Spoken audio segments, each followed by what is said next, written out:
गढ़वाल प्रतिष्ठा।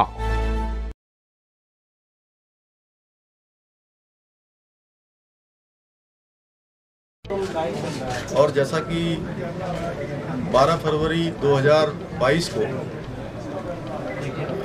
मैंने और मेरी पार्टी ने उत्तराखंड की देवतुल्य जनता के समक्ष ये हमने संकल्प लिया था कि हमारी नई सरकार के गठन होते ही हम यूनिफॉर्म सिविल कोड उत्तराखंड के अंदर लेकर आएंगे।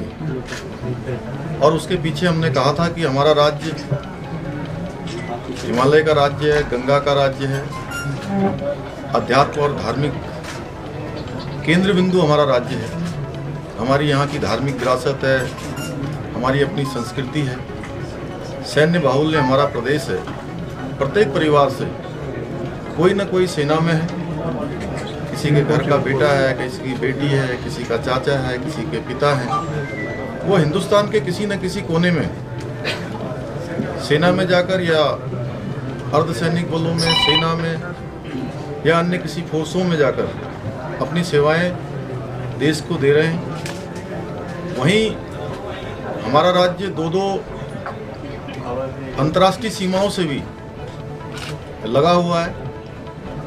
ऐसे में जरूरी है कि उत्तराखंड राज्य के अंदर एक ऐसा कानून होना चाहिए जो सभी के लिए समान हो। और हमने उत्तराखंड की देवतुल्य जनता के समक्ष ये संकल्प लिया था कि हमारी सरकार के गठन होते ही हम इसे लागू करने की दिशा में कदम बढ़ाएंगे और एक स्टेक होल्डर्स, विधि विशेषज्ञ और समाज के क्षेत्र में जिनका बड़ा अनुभव है, विभिन्न क्षेत्रों में जिन्होंने काम किया है, उन सभी को मिलाकर एक कमेटी का हम गठन करेंगे, एक उच्च स्तरीय कमेटी बनाएंगे।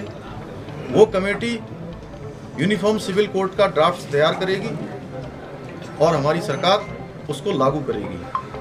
भारत के संविधान के अनुच्छेद 44 में भी राज्य सरकारों के लिए इसका प्रावधान किया गया है कि राज्य सरकारें अपने प्रदेश में इस प्रकार की व्यवस्था को लागू कर सकती हैं और केंद्र को प्रस्ताव भेज सकती हैं। साथ ही बीच बीच में माननीय उच्चतम न्यायालय के द्वारा भी इस पर लगातार नाराजगी व्यक्त की गई थी कि ये यूनिफॉर्म सिविल कोड लागू नहीं हो पा रहा है। इसलिए हमने तय किया, आज हमारी सरकार ने, आज मंत्रिमंडल ने हमने तय किया कि हम जल्द से जल्द इसको लागू करेंगे। और आज मंत्रिमंडल ने हमने सर्वसम्मति से प्रस्ताव पारित कर दिया है।